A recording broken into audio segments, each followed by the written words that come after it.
You ever see a 78-year-old man stare down the barrel of a gun and not even flinch?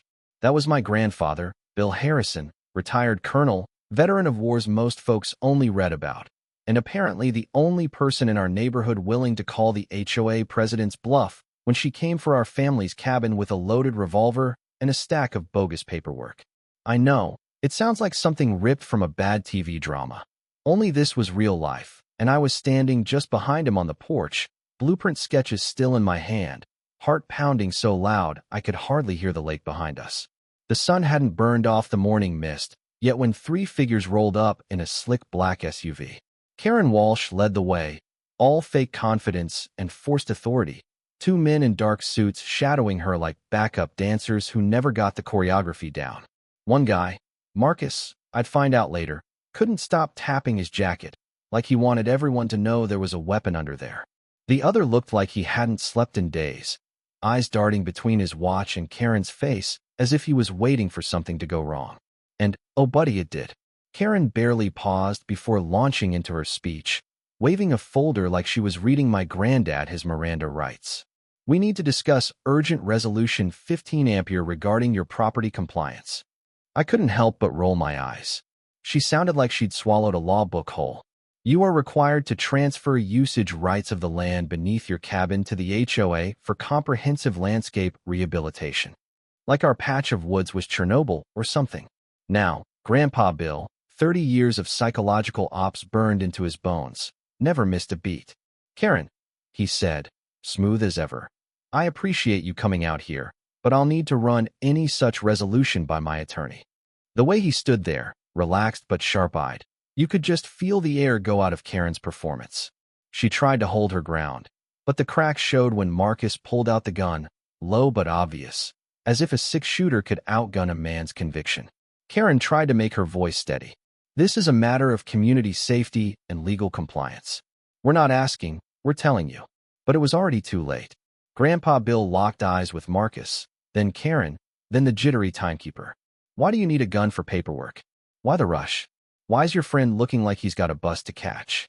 With each question, the confidence in that little trio melted, and the only thing holding them together was fear. The gun dropped, literally and figuratively.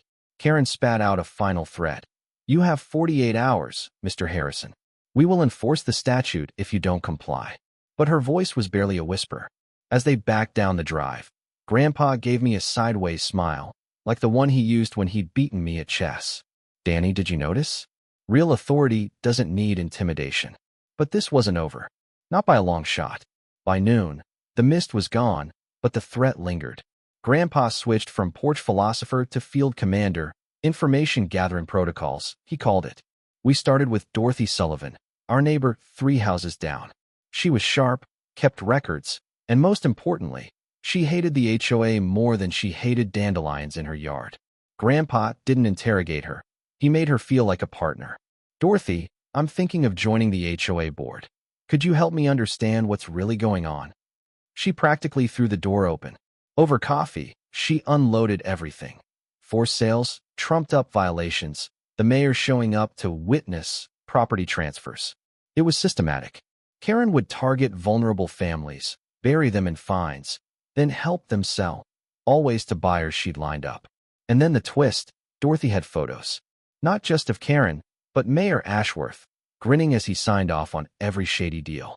I've lived here 40 years, Dorothy said, and I've never seen a mayor get this involved with real estate. Suddenly, this was bigger than just Karen. It was a conspiracy, and I, thanks to my background in investigative journalism, knew exactly where to dig. An hour online, and the pattern snapped into focus. The HOA roster listed 47 members, but only 12 real houses existed in our community. The rest? Fake names tied to P.O. boxes, all created on the same day from the same City Hall IP address. That was my oh crap moment.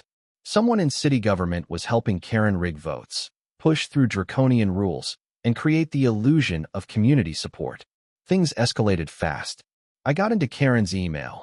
Her password was password 123, if you can believe it, and found years of correspondence with the mayor, planning something called Phase 2. There was talk of asset acquisition, population management, Even daily surveillance logs on every resident, their routines, finances, who'd resist, who'd comply. My stomach dropped. This wasn't about lawns and mailboxes. It was about control. As midnight closed in, Grandpa Bill and I sat surrounded by a hurricane of documents, photos, digital printouts, a war room born from paranoia and necessity. "Danny," he said, the old colonel's voice turning grave, "this isn't about property lines. They're running an operation." That set off a marathon of late-night research, connecting dots between HOA rules and a blueprint for isolation. Mandatory cameras, not for safety, but for total surveillance. Bans on overnight guests, so no outsiders could see what was happening. Requirements to register food and water storage, to gauge who could outlast a lockdown. And plant lists optimized for survival, not beauty. Every rule was a brick in a wall, not to keep danger out, but to keep us in. So we went deeper. I tracked Karen to the community center and laid on the charm. "Mrs. Walsh, your vision for sustainability is honestly impressive. What's the end game?" She couldn't help herself. Egos never can. "We're building a community that can withstand anything. Most people think short-term, but I'm planning for decades." She explained her selection phase, figuring out who had the right stuff for the future and who didn't. That night, surveillance caught the mayor sneaking into the community center after 2 a.m., staying for hours. The next morning, a deep dive into utility records revealed power used 10 times higher than comparable buildings. What could possibly be using that much energy? The answer came in the form of a shell corporation, New Eden Collective, quietly acquiring properties around the center. On the surface, it looked like green activism. Underneath, it reeked of something more sinister: plans for societal reset and selected communities. It all clicked when we found the tunnel. While Karen and the mayor were at a conference, Grandpa and I slipped past the security cameras, picked a lock, and descended into a bunker straight out of a dystopian movie. Sublevels stocked with military-grade weapons, supplies, and a command center mapped to dozens of communities like ours, all infiltrated or phase 2 complete. Our name sat at the top of a priority elimination list, Grandpa for his military background, me for my investigative work. Turns out, New Eden wasn't just a rogue HOA. It was a nationwide network, using shell companies and political connections, prepping for Phase 3, a coordinated infrastructure attack meant to trigger mass migrations, then save survivors in their own controlled communities. It was all about power, demolishing democracy from the inside and replacing it with a new order run by people like Karen and her billionaire backers. The plan for us? Elimination in 72 hours. Permanent solution to the Harrison problem, their files called it. But Grandpa Bill had spent decades turning enemy strengths into weaknesses. He saw the flaw: paranoia. No authoritarian network can function if everyone thinks they're about to be stabbed in the back. We staged our own psychological counterattack. Deep-faked audio, forged emails, leaked evidence. Each faction now thought they were marked for death by the others. Karen suspected the mayor suspected Karen. Their henchmen split into rival camps, and in 3 days, what had been a tight operation splintered into chaos. Grandpa's old-school mind games did what guns never could. They tore the enemy apart from within. Sunday night, all 4 factions converged for a loyalty test at the community center, each convinced the others were traitors. Grandpa and I walked right in. He in full command mode, me with enough documents and audio proof to blow the lid off the whole thing. "Write down who you trust and who you suspect," Grandpa demanded, handing out forms. The results? Nobody trusted anybody. When the recording of Karen and the mayor plotting to kill their own people played, weapons were drawn. Accusations flew. The meeting dissolved into pure chaos.